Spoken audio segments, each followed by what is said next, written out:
네, 하나님의 은혜로 지난 2주간 블레싱 중동 아프리카 사역을 잘 마치고 이제 어제 밤 늦게 우리 팀원들과 모두 건강하게 잘 돌아올 수 있었습니다. 기도와 사랑으로 함께 해주신 늘사랑의 모든 지체 여러분들께 진심으로 감사를 드립니다.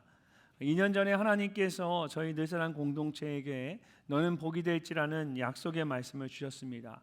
그리고 어떻게 하면 하나님의 복을 흘려보내는 복의 통로가 될 수 있을까 깊이 생각하고 기도하는 가운데 여러 가지 블레싱 사역들을 시작하게 되었습니다. 그 중에 하나가 이제 선교지를 직접 방문해서 그곳에 계신 저희 교회 파송 선교사님들을 축복하고 하나님의 복을 나누는 사역이었습니다. 첫 해에는 블레싱 중앙아시아라는 이름으로 중앙아시아에 계신 파송 선교사님 7가정을 축복하는 시간을 가졌습니다. 또한 작년에는 블레싱 아시아를 통해서 아시아에서 사역하고 계신 파송 선교사님 6가정을 축복했습니다. 그리고 이제 올해 마지막으로 블레싱 중동 아프리카를 통해 중동과 아프리카에 계신 늘사랑의 파송 선교사님 5가정을 축복할 수 있었습니다. 그런데 이번에는 중동과 아프리카가 워낙 먼 곳이고 이슬람권이 가장 강력한 지역이기 때문에 출발 전부터 영적으로 긴장을 하고 최선을 다해 준비를 해야만 했습니다. 그런데도 이 블레싱 중동 아프리카는 저희가 생각했던 것보다 훨씬 더 힘든 여정이었습니다. 2주 전 주일 오후에 교회를 출발해서 첫 번째 목적지인 아프리카 튀니지의 스팍스에 도착을 하기까지 꼬박 37시간이 걸렸습니다. 이렇게 먼 곳이라는 가장 먼 곳이라는 물리적인 거리도 있었지만 사실 가장 힘들었던 것은 영적인 거리였습니다. 중동과 아프리카가 워낙 이슬람 세력이 강한 지역이기 때문에 이 목적지에 도착하기 전부터 영적으로 긴장을 해야만 했습니다. 실제로 튀니지에 도착하자마자 강력한 영적 도전이 있었습니다. 팀원들이 입국 심사를 마치고 모두 통과를 하는데 제 아내가 입국을 못하게 된 겁니다. 입국 심사를 하는 사람이 컴퓨터를 한참 보더니 저희 아내에게 이전에 튀니지에 온 적이 있느냐라고 물으니까 한 번도 온 적이 없는데 또 한 번 또 물으니까 저희 아내가 당황을 해서 고민을 하기 시작하는 겁니다. 내가 예전에 와봤나? 그 심사관이 뒤에 있는 경찰관을 부르더라고요. 경찰관이 와서 이것저것 저희 아내에게 질문을 하더니 확인해야 할 것이 있다고 하면서 저희를 입국을 허락하지 않고 사무실이 있는 곳으로 세컨더리 룸으로 저희를 끌고 갔습니다. 설명을 들어보니까 제 아내와 똑같은 이름이 인터폴의 수배자 명단에 있다라는 겁니다. 무명한 자로 살고 있었는데 저희가 아프리카 중동 가보니까 저희 아내가 굉장히 유명한 사람이었습니다. 풀 네임이 전체 성과 이름이 다 똑같은 것도 아니고 그냥 이름만 first name만 똑같은 거였는데 입국할 수 없다고 말하면서 이게 확인될 때까지는 사무실 옆에서 기다리라고 하는 겁니다. 그렇게 하염없이 기다리는데 3시간 동안 붙잡혀 있다가 간신히 이제 입국을 할 수가 있게 되었습니다. 팀원들도 모두 저희 부부가 나올 때까지 3시간 동안 밖에서 기다리고 있었습니다. 이렇게 처음 시작부터 쉽지가 않았습니다. 거기서부터 다시 3시간 반 동안 차를 타고 첫 번째 목적지인 스팍스까지 이동해야 했습니다. 그렇게 집을 나온 지 37시간 만에 드디어 스팍스에 있는 숙소에 도착을 하게 되었습니다. 스팍스에는 저희 교회 22대 파송 선교사인 김베드로 정다비다 선교사님 가정이 사역을 하고 계십니다. 그곳에서 이틀을 머무면서 선교사님의 가정과 사역지를 직접 방문하고 그분들의 이야기를 듣고 축복해드리는 사역들을 해야 합니다. 그런데 다음날 아침에 이렇게 내려와 보니까 호텔 로비에 사복 경찰이 와서 기다리고 있는 겁니다. 경찰은 우연히 만난 것처럼 저희에게 다가왔지만 왠지 감시를 당하고 있다라는 느낌이었습니다. 어떻게 이곳에 왔는지, 오늘 일정이 무엇인지 김 베드로 선교사님과 저희들에 대해서 여러 가지를 물었습니다. 그리고 다음날 아침에도 또 다른 사복 경찰이 와서 저희들을 지켜보고 있었습니다.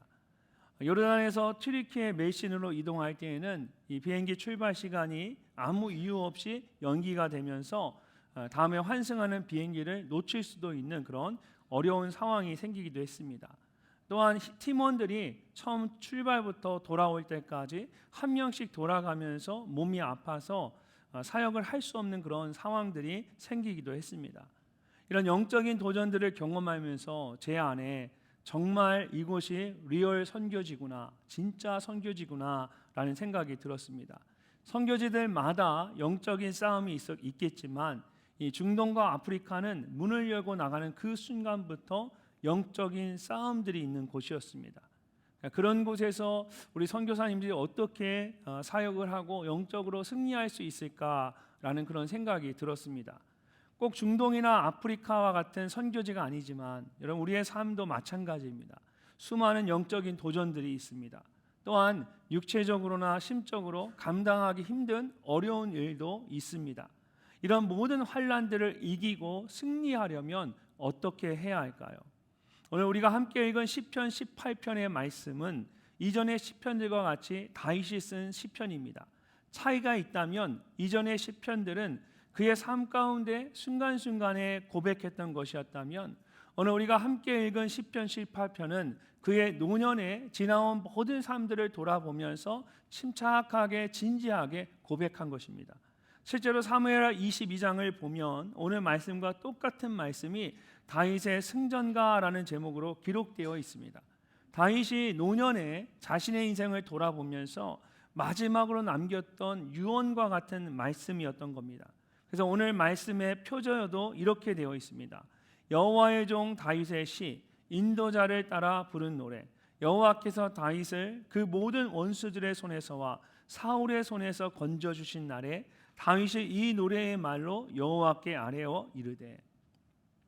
어린 시절에 처음으로 골리앗과 싸워 승리했을 때부터 노년에 이를 때까지 수많은 원수들과 사울의 손에서 승리하게 하신 하나님을 찬양하면서 어떻게 그 모든 환난에서 이기고 마침내 승리할 수 있었는지를 고백한 말씀이 바로 오늘 우리가 함께 나누려고 하는 시편 18편의 말씀입니다. 그래서 무려 50절이나 되는 전체 150편의 시편들 중에 네 번째로 긴 말씀이지만 인생의 모든 환난에서 승리할 수 있었던 다윗의 삶의 비결이 그대로 담겨져 있는 아주 짜임새 있는 말씀입니다. 오늘 이 말씀을 통해서 모든 환난을 이기고 승리하는 비결에 대해서 함께 생각해 보기를 원합니다. 가장 먼저 하나님을 나의 힘으로 삼아야 합니다. 다윗이 모든 환난을 이기고 승리할 수 있었던 것은 하나님을 그의 힘으로 삼았기 때문입니다. 그래서 1절 말씀을 보면 다윗이 가장 먼저 이렇게 고백합니다. 나의 힘이 되신 여호와여 내가 주를 사랑하나이다. 다윗은 하나님을 나의 힘이라고 고백하면서 내가 그런 하나님을 사랑한다라고 말합니다. 이것은 간단한 고백인 것 같지만 사실은 많은 의미를 담고 있는 고백입니다. 평생 동안 그가 경험했던 하나님에 대한 고백이 담겨져 있기 때문입니다. 특별히 사랑하나이다라고 말할 때 사용한 단어의 어원이 가지고 있는 뜻이 어머니의 자궁 또는 모태입니다. 그것은 어머니가 새로운 생명을 잉태해서 품고 있는 공간으로 자녀를 향한 어머니의 깊은 사랑을 의미합니다. 그래서 보통 구약 성경에서 이스라엘을 향한 하나님의 사랑을 표현할 때에 이 단어를 사용하곤 합니다. 근데 유일하게 하나님을 향한 사람의 사랑을 표현할 때 이 단어를 사용한 경우가 있는데 그것이 바로 방금 읽은 말씀에서 다윗이 내가 주를 사랑하나이다 라고 고백할 때입니다. 다윗이 정말 두렵고 떨리는 마음으로 하나님이 사람을 사랑할 때만 사용할 수 있는 그 귀한 언어를 가지고 그런 떨리는 마음으로 이런 표현을 사용한 것은 그만큼 하나님에 대한 그의 사랑이 깊고 진실했기 때문입니다. 그렇다면 다윗이 어떻게 그렇게 하나님을 사랑할 수 있었을까요? 그것은 그가 가장 먼저 나의 힘이신 여호와여라고 고백하는 것처럼 하나님께서 그의 평생에 가장 큰 힘이 되어 주셨기 때문입니다. 이어지는 2절 말씀을 보면 다윗이 아주 구체적으로 하나님께서 그에게 어떻게 힘이 되어 주셨는지를 설명하고 있습니다. 우리 함께 한번 읽어보도록 하겠습니다. 여호와는 나의 반석이시요 나의 요새시요 나를 건지시는 이시요 나의 하나님이시요 내가 그 안에 피할 나의 바위시요 나의 방패시요 나의 구원의 뿌리시요 나의 산성이시로다. 아멘. 말씀을 보시면 하나님에 대한 다윗의 고백이 아주 구체적입니다. 반석, 요새, 건지시는 이, 피할 바위, 방패, 구원의 뿔, 산성, 이렇게 7가지의 이미지를 사용해서 아주 구체적으로 표현하고 있습니다. 특별히 다윗이 하나님에 대해 고백한 7가지 이미지들을 보면 모두 전쟁터에서 가장 위험한 순간에 대적이나 원수로부터 자신을 안전하게 보호해 줄 수 있는 도구들이나 장소들입니다. 근데 사실 그런 것들은 조금이라도 더 강한 적을 만나거나 더 큰 위험을 만나게 되면 더 이상 그를 보호해 줄 수 없는 것들입니다. 그래서 다윗은 그런 도구들이나 장소들이 아니라 하나님을 그의 힘으로 삼았습니다. 하나님이 나의 반석이시고 나의 요새이시고 나를 건지시는 이십니다. 하나님이 나의 피할 바위이시며 나의 방패이시고 나의 구원의 뿌리시고 나의 산성이십니다. 그렇기 때문에 세상의 그 무엇도 그 누구도 나를 해칠 수 없습니다. 다윗이 이렇게 고백하고 있는 겁니다. 사실 다윗의 삶은 늘 두려움의 연속이었습니다. 수많은 대적들과 원수들로 인해서 항상 죽음의 위협 가운데 있었습니다. 때로는 감당할 수 없는 큰 환난이 닥쳐오기도 했습니다. 그래서 4절과 5절 말씀을 보면 다윗이 이렇게 고백합니다. 사망의 줄이 나를 얽고 불의의 창수가 나를 두렵게 하였으며 수월의 줄이 나를 두르고 사망의 올무가 내게 이르렀도다. 사망의 줄은 사냥꾼이 설치한 줄로 된 덫을 말합니다. 빠져나가려고 하면 점점 더 조여드는 그런 덫에 걸렸다는 것입니다. 그리고 불의의 창수에서 이 불의는 파괴적인 것을 의미하고 창수는 거세게 불어오는 급류를 의미합니다. 그래서 불의의 창수라는 말은 파괴적인 급류라는 뜻입니다. 승월의 줄도 앞에서 말한 사망의 줄과 비슷한 의미입니다. 동물을 잡는 덫에 비유한 것을 좀 더 구체적으로 표현한 것입니다. 그리고 사망의 올무도 덫처럼 순간적으로 새를 옭아매는 것을 의미합니다. 결국 모두 갑자기 닥치는 큰 위기나 환난을 말하는 것입니다. 다윗이 그런 환난 가운데 간절히 부르짖으며 하나님을 찾았는데 하나님께서 그 소리를 들으시고 응답해 주셨습니다. 마치 코에서 연기가 나고 입에서 불이 나오는 모습으로 나타나셔서 다윗의 모든 대적들을 심판하시고 그를 그 모든 환난에서 건져 주셨습니다. 16절을 보면 다윗이 그런 하나님에 대해서 이렇게 고백을 합니다. 그가 높은 곳에서 손을 펴사 나를 붙잡아 주시며 많은 물에서 나를 건져내셨도다. 아멘. 다윗은 하나님을 큰 물살에 휩쓸려 내려가는 사람을 높고 안전한 곳에서 손을 내밀어 붙잡아 건져내 주시는 분으로 표현을 합니다. 사실 그 누구보다 다윗 자신이 그런 삶을 살았습니다. 큰 물에 휩쓸려서 떠내려가는 것처럼 자신의 힘으로는 도저히 아무것도 할 수 없는 그런 삶이었습니다. 근데 하나님께서 손을 내밀어서 그런 다윗을 붙잡아 주신 것입니다. 죽을 수밖에 없는 아무 소망 없는 그를 건져주셔서 소망 가운데 다시 살게 해주셨습니다. 다윗이 그런 수많은 순간들을 떠올리면서 나의 힘이신 여호와여 내가 주를 사랑하나이다 라고 고백하고 있는 겁니다. 이처럼 다윗이 그의 인생 가운데 그 모든 환난을 이기고 승리할 수 있었던 것은 오직 여호와 하나님만을 나의 힘으로 삼았기 때문이었습니다. 만약 우리도 다윗과 같이 모든 환난을 이기고 승리하기를 원한다면 오직 하나님만을 나의 힘으로 삼아야 합니다. 어떻게 하면 그럴 수 있을까요? 3절 말씀을 보면 다윗이 이렇게 고백합니다.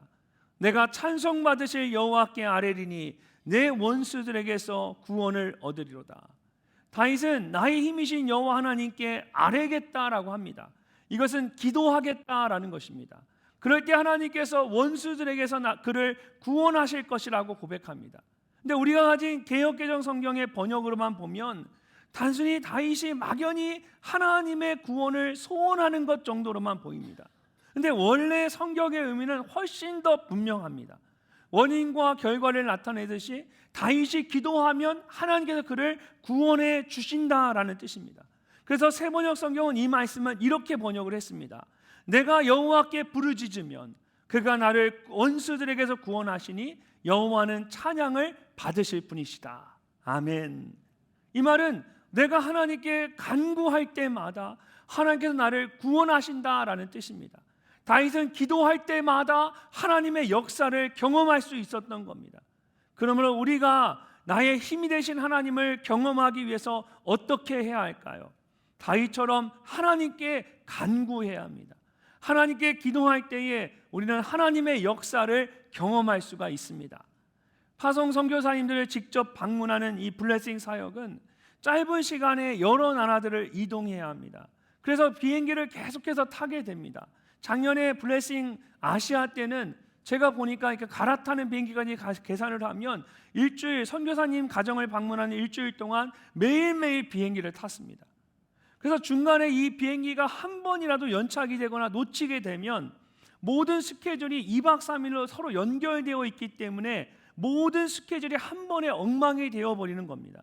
그렇게 타이트한 일정이었습니다.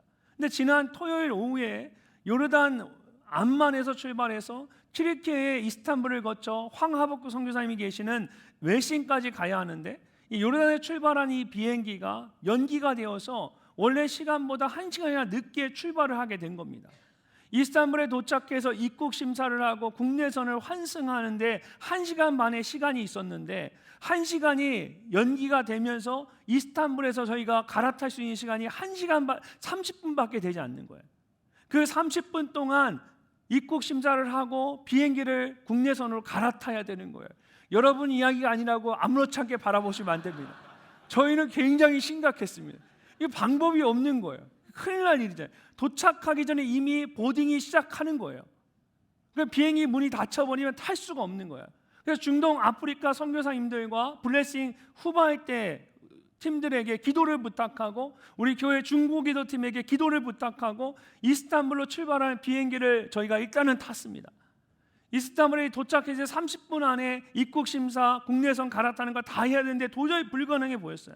비행기 안에서 계속 기도하면서 하나님께 큰 길을 내어주시기를 간구했습니다.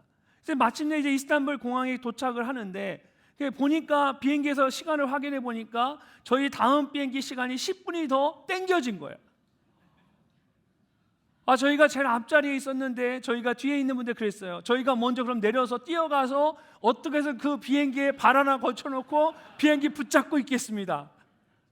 그렇게 이야기하고 저와 저희 아내가 앞에서 먼저 일어섰는데 아니 저희 앞에 이미 수많은 사람이 다 와서 왕 몰려와서 앞에 다 서 있는 거예요. 그래서 제가 그랬어요. 저희가 지금 내려서 30분 만에 입국 심사하고 비행기 갈아타야 되니까 길을 좀 내달라. 우리가 먼저 가겠다 그랬더니 그 사람들이 저희를 보고 하는 얘기가 우리도 다 똑같은 상황이라는 거예요. 어쩔 수 없이 이제 더 이상 방법이 없는 거예요. 근데 그 순간에 놀라운 일이 일어났습니다. 방금 전까지만 해도 10분 더 줄어들었던 비행기 출발 시간이 다시 한번 확인했는데 갑자기 30분이 뒤로 미뤄진 거예요. 그래서 저희가 내려서 저와 저희 아내가 열심히 뛰어갔어요. 뛰어갔는데 이제 입국 심사를 해야 되는 거예요. 입국 심사에 사람들이 어마어마하게 많았어요. 그래서 저 멀리서 저희 줄을 밖에까지 서 있는 거 막 보면서 어떻게 하나 속으로 생각했는데 가봤더니 이스탄불은 특이하게 다른 공항과 달리 그 이스탄불은 국내선을 그러니까 이스탄불에 입국하는 사람들이 입국 신화 받는 줄이 있는가 하면 그 바로 다음 섹션에 국내선을 갈아타는 사람들만 입국 심사를 하는 데가 따로 있는 거예요. 근데 그 많은 사람들을 비켜서 지나가니까 국내선 갈아타는 환승하는 사람들이랑 입국하는 심사장이 딱 보여지는데 거기에 두세 사람밖에 서 있지 않는 거예요. 심사하는 사람들은 5명인가 쭉 있는데 그래서 저희가 정말 홍해가 갈라지듯이 저희 앞에 완전히 길이 확 열리면서 입국 심사를 다 마치고 정말 불과 같은 속도로 마치고 또 보안 검색 통과하고 게이트 앞에 딱 도착했어요. 팀원들이 다 도착하고 그 게이트 앞에 딱 가니까 그제서야 정말 퍼펙트 타임 보딩이 시작이 되는 거예요. 그 비행기의 그 입구 게이트 앞에 사람들이 막 꽉 차 있는데 이 사람들은 지금 이 비행기가 왜 30분이 더 딜레이 됐는지 이해를 못하고 그냥 기다리고 있는 거예요. 근데 저희는 다 알잖아요. 하나님께서 붙잡아 주신 거예요. 기도했더니 하나님이 그 비행기를 붙잡아 주셔서 저희가 오기까지 기다렸다가 저희가 도착하니까 보딩을 시작하게 한 거예요. 그러니까 하나님이 기도하는 가운데 역사하신 거죠. 저희가 한국으로 돌아오는데도 비행기를 갈아타야 되는데 처음 출발하는 비행기가 1시간만 늦게 출발했습니다. 근데 저희 팀원들 모두 다 걱정하는 사람이 아무도 없습니다. 하나님이 또 붙잡아 주시겠지, 기도하면 붙잡아 주시겠지. 이번 블레싱 중동 아프리카 사역에는 이전의 블레싱 중앙아시아나 아시아와는 달리 계속해서 영적인 도전들이 있었습니다. 근데 그때마다 하나님께서 저희로 하여금 기도하게 하셨고 기도를 통해서 놀라운 하나님의 역사를 경험하게 하셨습니다. 사랑하는 성도 여러분, 이처럼 기도는 하나님의 능력이 흐르는 영적인 통로입니다. 하나님이 나의 힘이 되심을 믿는다면 다윗처럼 하나님께 간구하십시오. 하나님께서 여러분의 기도를 들으시고 그 모든 환난에서 반드시 건져 주실 줄로 믿습니다. 기도를 통해 놀라운 하나님의 역사를 경험하는 여러분 모두가 되시기를 주님의 이름으로 축복합니다.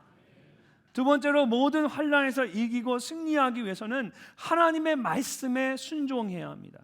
우리가 힘든 삶을 산 사람에 대해 말할 때에 보통 굴곡 많은 인생이라고 말하는데, 성경에 나오는 사람들 중에 다윗처럼 굴곡 많은 인생을 산 사람도 없을 것입니다. 어린 시절부터 노년에 이르기까지 그는 정말 많은 일들을 경험했습니다. 근데 그런 수많은 상황 속에서도 그가 방향을 잃지 않고 낙심하지 않고 끝까지 승리할 수 있었던 것은 하나님의 말씀 때문이었습니다. 그는 늘 하나님의 말씀을 따라 살았습니다. 자, 20절에서 22절까지의 말씀을 함께 읽어보도록 하겠습니다. 여호와께서 내 의를 따라 상 주시며 내 손의 깨끗함을 따라 내게 갚으셨으니 이는 내가 여호와의 도를 지키고 악하게 내 하나님을 떠나지 아니하였으며 그의 모든 규례가 내 앞에 있고 내게서 그의 율례를 버리지 아니하였음이로다. 아멘. 하나님께서 의로운 삶을 산다고 다윗을 칭찬해 주셨고 그의 삶이 깨끗하다고 그에게 상을 주셨습니다. 근데 사실 다윗이 하나님께 칭찬을 받거나 상을 얻기 위해서 그런 것이 아니었습니다. 그저 하나님의 말씀을 늘 가까이 하고 하나님을 떠나지 않은 것뿐입니다. 그의 모든 규례가 내 앞에 있고 라고 말할 때 내 앞에라는 말은 눈앞에라는 뜻입니다. 마치 얼굴과 얼굴을 마주 대하듯 다윗은 하나님의 말씀을 그의 눈앞에 두고 살았습니다. 이것만 봐도 그가 얼마나 하나님의 말씀을 중요하게 여기고 그 말씀을 따라 살았는지를 알 수가 있습니다. 또한 내게서 그의 율례를 버리지 아니하였음이로다 라고 말할 때에 이 율례라는 히브리어 단어는 깊이 새기다, engrave라는 뜻을 가진 단어에서 유래한 것입니다. 그래서 깊이 새겨 넣었다라는 의미로 공식적으로 기록된 규례나 법도를 말할 때 사용되는 단어입니다. 또한 버리다라는 말은 무엇을 치워버리다, 무엇을 멀리 쫓아내다라는 의미를 가진 단어입니다. 여기에 히브리어에서 가장 강한 부정어인 로라는 단어를 붙여서 절대로 버리지 않겠다라는 의미를 강조한 겁니다. 지금까지 어떤 상황에서도 하나님의 말씀을 함부로 대하지 않았고 앞으로도 절대로 버리지 않겠다라는 겁니다. 다윗은 그렇게 하나님의 말씀을 귀하게 여기고 그 말씀을 따라 살았습니다. 근데 신실하신 하나님께서 그런 그의 모습을 귀하게 여겨주시고 모든 환난을 이기고 승리하도록 이끌어 주신 것입니다. 이후의 말씀을 보면 다윗이 여호와께서 내 의를 따라 갚으셨다라고 고백하면서 하나님에 대해서 이렇게 고백합니다. 자비로운 자에게는 주의 자비로우심을 나타내시며 완전한 자에게는 주의 완전하심을 보이시며 깨끗한 자에게는 주의 깨끗하심을 보이시며 사악한 자에게는 주의 거스르심을 보이시리니 주께서는 공고한 백성은 구원하시고 교만한 눈은 낮추시리로다. 주께서 나의 등불을 켜시며 여호와 내 하나님이 내 흑암을 밝히시리이다. 하나님에 대해서 뭐라고 말하는 것 같습니까? 자비로운 자에게는 주의 자비로우심을, 완전한 자에게는 주의 완전하심을, 깨끗한 자에게는 주의 깨끗하심을, 사악한 자에게는 주의 거스리심을, 이것은 모두 하나님의 신실하심을 말하고 있는 것입니다. 이처럼 다윗이 하나님의 말씀에 끝까지 순종할 수 있었던 것은 그가 하나님의 신실하심을 믿었기 때문입니다. 모든 것을 밝히 드러내시고 말씀대로 결국 이루실 하나님을 신뢰했기 때문에 끝까지 하나님의 말씀대로 순종하며 살아갈 수 있었던 겁니다. 그리고 결국 그것이 그로 하여금 모든 환난에서 이기고 승리하도록 했습니다. 지난 주일에 튀르키예 메신에 있는 교회에서 말씀을 전하고 오후에 황하박국 선교사님과 함께 다소 지역을 방문했습니다. 굉장히 여러분 익숙한 지명이죠.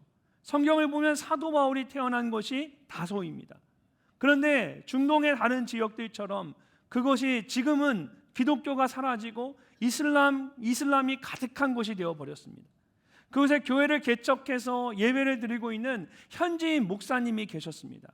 그래서 주일 오후에 그분과 그 가정을 축복하기 위해서 방문을 하게 되었습니다. 사실 그 목사님은 아주 독실한 이슬람 가정에서 태어나고 자랐습니다. 이슬람교에서 함께 모여 종교적인 집회를 할 때에 목사처럼 그들을 인도하는 리더가 있는데 그 사람을 이맘이라고 합니다.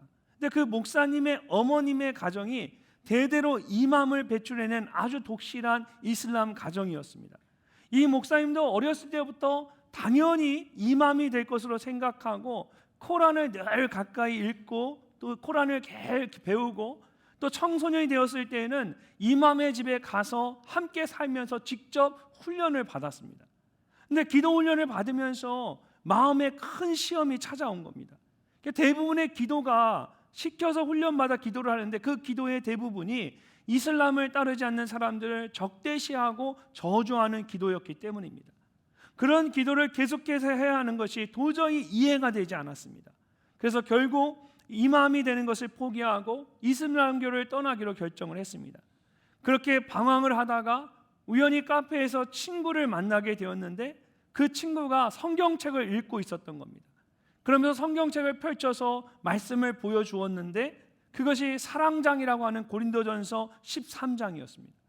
사랑은 오래 참고 사랑은 온유하며 시기하지 아니하며, 사랑에 대한 그 말씀을 읽고 진정한 사랑이 무엇인지를 깨닫게 된 것입니다. 그래서 자연스럽게 예수님을 믿게 되었고 목사가 되어서 교회를 개척하고 목회를 하게 된 겁니다. 결혼하기로 한 연인에게도 복음을 전했고 결혼을 하면서 함께 신앙생활하고 함께 사역을 하게 되었습니다. 근데 부모님과 형제들은 그런 두 사람의 마음을 받아주지 않고 그들을 계속해서 핍박했습니다. 이런 이슬람으로 가득한 그 가족과 형제들 사이에서 그 동네에서 그것에서 복음을 전하고 목회를 하는 게 얼마나 힘들었겠습니까? 특별히 이맘이 될 것을 기대했던 이 어머님의 미움과 핍박이 가장 심했습니다.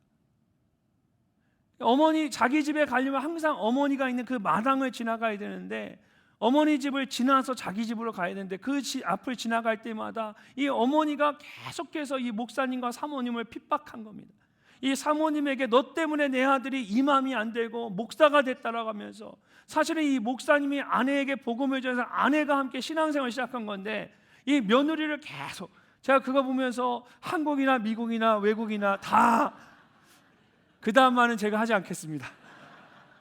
다 자기 아들 귀한 것만 생각해가지고 어머니들이, 그래서 이분이 계속 그 며느리를 계속 핍박한 겁니다. 그런 와중에 두 분이 건강에 문제가 생겨서 차례대로 큰 수술을 받게 되었습니다. 먹을 것도 없고 다 떨어지고 생활 자체도 안 되는 거예요. 근데 그렇게 정말 힘든 삶을 살고 있을 때에 하나님께서 분명한 음성으로 목사님께 가서 전하라고 말씀한 겁니다. 그래서 하나님의 말씀에 순종하는 마음으로 가족에게 가서 복음을 전하기로 했습니다. 초대받지 못한 가족 모임에 목사님 부부가 찾아오자 모두가 이 두 사람을 투명 인간처럼 대했다고 합니다. 그런데도 가족을 원망하지 않고 하나님께서 말씀하신 것처럼 지금도 끝까지 인내하며 그 가족들을 사랑으로 대하고 있습니다. 그렇게 지금까지 그곳에서 목회를 하고 계신 분들입니다. 그분들이 그 이야기를 쭉 하시면서 마지막에 시편 37편의 말씀을 저희에게 나누어 주셨습니다. 여호와를 의뢰하고 선을 행하라. 땅에 머무는 동안 그의 성실을 먹을거리로 삼을지어다. 또 여호와를 기뻐하라. 그가 내 마음의 소원을 내게 이루어 주시리로다. 내 길을 여호와께 맡기라. 그를 의지하면 그가 이루시고 내 의를 빛같이 나타내시며 내 공의를 정오의 빛같이 하시리로다. 그 목사님과 사모님이 그 모든 핍박과 어려움 속에서도 끝까지 자신의 형제와 가족들을 사랑으로 대하고 그들에게 복음을 전하는 이유가 바로 여기에 있었습니다. 그분들 이 말씀을 붙잡고 있는 거예요. 이 말씀을 붙잡으니까 그 힘들고 어려운 상황 속에서도 그 밝은 미소로 힘있는 모습으로 계속해서 사랑하는 가족과 어머니를 위해서 기도하고 그들에게 사랑으로 대하는 겁니다. 저는 하나님께서 반드시 그 가정으로 하여금 그 모든 환난을 이기고 승리하게 하실 줄로 믿습니다. 사랑하는 성도 여러분, 혹시 이해할 수 없는 어려움이나 환난 가운데 계십니까? 그렇다면 하나님의 말씀을 더 굳게 붙잡으십시오. 하나님의 말씀대로 순종하면 신실하신 하나님께서 반드시 그 모든 환난을 이기고 승리하게 하십니다. 다윗처럼 하나님의 말씀을 더욱 가까이 하고 그 말씀대로 살아가는 여러분이 되시기를 주님의 이름으로 축복합니다. 마지막으로 모든 환난을 이기고 승리하기 위해서는 하나님께 감사해야 합니다. 31절에 보면 다윗이 여호와 외에 누가 하나님이며 우리 하나님 외에 누가 반석이냐라고 말합니다. 그런 다음에 그의 삶 가운데 하나님께서 행하셨던 놀라운 일들을 이야기합니다. 근데 그 말씀들을 쭉 보면 다윗이 계속 반복해서 강조하는 것이 있습니다. 바로 하나님이라는 말과 주께서라는 말입니다. 32절을 보면 이 하나님이라고 말합니다. 그리고 35절을 보면 또 주께서라고 말하고 39절, 40절, 43절에서도 주께서라고 합니다. 그러면서 46절에서 이렇게 고백을 합니다. 여호와는 살아계시니 나의 반석을 찬송하며 내 구원의 하나님을 높일지로다. 나의 반석이신 하나님을 찬양하고 나의 구원이신 하나님을 높여드리겠다는 겁니다. 그리고 이어서 47절에 다시 이 하나님이라고 말하고 48절에서 주께서라고 말합니다. 무슨 뜻일까요? 하나님께서 하셨다라는 겁니다. 주께서 하셨다라는 겁니다. 하나님께서 다윗을 하여금 모든 환난을 이기고 승리하도록 하셨습니다. 다윗은 그것을 잊지 않고 하나님께 감사하며 그의 이름을 찬송했습니다. 자, 49절 말씀을 함께 읽어보도록 하겠습니다. 이러므로 내가 이방 나라들 중에서 주께 감사하며 주의 이름을 찬송하리이다. 아멘. 여호와여 이름으로. 결국 다윗의 결론은 이 모든 일들이 하나님께서 하신 일들이라는 겁니다. 그래서 그는 그저 하나님께 감사하고 그의 이름을 찬송할 뿐입니다. 실제로 시편 18편은 50절로 된 아주 긴 말씀이지만 처음부터 끝까지 계속해서 하나님을 높이고 찬양합니다. 그래서 대부분의 성경학자들은 이 시편을 감사와 찬양의 노래라고 합니다. 특별히 표제어에서 기록되어 있는 것처럼 이 시편이 하나님께서 다윗을 모든 원수의 손에서 건져주신 날에 부른 노래라고 말하고 있습니다. 결국 다윗이 그의 인생을 돌아보면서 그 모든 환난을 이기고 마침내 승리했다고 생각했을 때 가장 먼저 한 것이 무엇입니까? 하나님께 감사하고 그의 이름을 찬양하는 것이었습니다. 그렇다면 하나님께서 우리에게 은혜를 베푸실 때에 우리가 가장 먼저 해야 할 것이 무엇일까요? 다윗처럼 하나님께 감사하고 그의 이름을 찬양하는 겁니다. 감사해야 하는 순간에 감사하고 찬양해야 하는 순간에 찬양하는 것, 그것이 모든 환난을 이기고 승리하는 비결입니다. 이번 블레싱 중동 아프리카는 처음 한 주 동안은 늘사랑 파송 선교사님들의 가정과 선교지를 직접 방문해서 축복하는 시간을 가지고 그 다음 주에는 튀르키예 이스탄불에 모두 함께 모여서 블레싱 수련회를 가졌습니다. 특별히 이 수련회 기간 동안에 매 시간마다 우리 파송 선교사님들 한 가정씩을 축복하는 시간을 가졌습니다. 먼저 후원 목장들이 준비한 영상과 성도님들이 직접 적어준 축복의 글들을 전하면서 축복했습니다. 그런 다음에 선교사님들이 가장 좋아하는 말씀과 찬양을 함께 나누는 시간을 가졌습니다. 근데 한 선교사님이 이런 말씀을 하셨습니다. 저는 항상 잘해야 한다고 생각했습니다. 그래서 은혜나 감사는 게으르거나 나약한 사람들이 하는 말이라고 생각했습니다. 선교사인 나는 절대 그런 말을 하면 안 되고 끝까지 잘해야만 한다고 생각했습니다. 그러다 보니까 어느새 제 눈에 눈물이 마르고 제 마음이 굳어져 버렸습니다. 어느 날 문득 이런 나를 보고 이 땅에 있는 사람들이 예수님을 믿고 싶어질까라는 생각을 하게 되었습니다. 그러면서 아주 작은 것에서부터 감사해야겠다는 마음을 갖게 되었습니다. 이렇게 자신의 마음을 솔직하게 나누신 후에 그분이 함께 부르기를 원했던 찬양이 날 구원하신 주 감사라는 찬양이었습니다. 아마 여기 계신 분들이 다 알 정도로 이 찬양은 오래된 찬양입니다. 날 구원하신 주 감사, 모든 것 주신 감사, 지난 추억이네 감사, 주 내 안에 계시네, 향기로운 몸철에 감사, 외로운 가을날 감사, 사라진 눈물도 감사, 나의 영혼 평안해. 선교사님은 메마른 그 땅에서 누구나 다 아는 이 평범한 찬양을 부르면서 미처 잊고 살았던 일상의 감사를 회복하기를 원하셨던 겁니다. 그럴 때 하나님께서 그 마음을 평안하게 하셨고 모든 것을 이기고 승리할 수 있는 확신을 갖게 하셨습니다.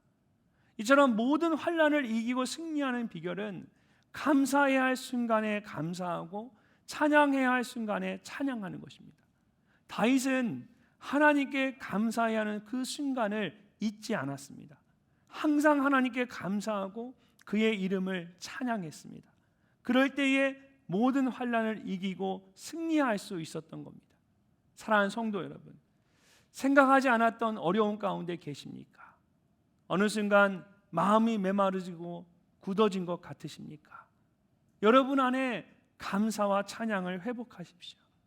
감사해야 할 순간에 감사하고 찬양해야 할 순간에 찬양하십시오. 하나님께서 그 모든 환난을 이기고 승리하게 하실 줄로 믿습니다. 그렇게 감사와 찬양으로 승리하는 삶을 살아가는 여러분 모두가 되시기를 주님의 이름으로 축복합니다. 이번 블레싱 중동 아프리카의 주제는 은혜와 평강이었습니다. 물리적으로 가장 먼 곳이기도 하지만 영적으로 가장 치열한 이슬람권에서 사역하고 계신 선교사님 가정들에게 지금까지 그 땅에 계신 것이 하나님의 은혜라는 것을 전하고 하나님이 주시는 평강을 나누기 위해서였습니다. 실제로 지난 2주간 저희가 방문한 그 땅은 영적으로 정말 힘든 곳이었습니다. 특별히 가장 먼 곳인 아프리카 튀니지의 스팍스는 영적인 진이 너무나 견고해서 도저히 들어갈 틈이 없는 곳이었습니다. 그래서 튀니지에 계시는 다른 선교사님들조차 포기하고 들어가지 않으려고 하는 곳이 바로 튀니지의 스팍스라는 도시입니다. 근데 그곳에 저희 교회 파송 선교사님 한 가정이 계십니다. 사실 이번 일정 가운데 첫 번째로 그곳을 방문하기로 되어 있을 때 그 가정이 얼마나 힘든 상황 가운데 있는지를 이미 알고 있었기 때문에 정말 그 가정이 원하면 선교지를 다른 곳으로 옮겨줘야 할지도 모른다는 생각까지 하고 갔습니다. 그런데 뜻밖에도 그 선교사님이 이렇게 말씀하시는 겁니다. 목사님, 이곳이 참 힘든 곳입니다. 사람들도 마음을 쉽게 열지 않습니다. 근데 저희 가정은 이곳이 좋습니다. 이상하게 이곳에 있는 이 스팍스 사람들에게 저희의 마음이 갑니다. 그래서 저희는 이곳에 계속 있고 싶습니다. 주님이 주시는 마음이었습니다. 모두가 힘들다고 포기하고 떠나는 그곳에 왜 그곳에 들어가냐고, 굳이 왜 그곳에 있냐고 말하는 그곳에 그 선교사님은 그 사람들이 너무나 사랑스럽고 이곳이 너무나 좋다고 그곳에 있겠다는 겁니다. 얼마나 힘든 시간을 보내었는지 알기 때문에 또 얼마나 오랫동안 참고 인내해야 그 땅에 정말 작은 문이라도 열릴지 모른다는 그 사실을 알기 때문에 마음이 너무나 아팠습니다. 근데 주님이 주시는 마음이기 때문에, 주님이 주시는 마음인 걸 알기 때문에 더 이상 아무 말도 할 수가 없었습니다.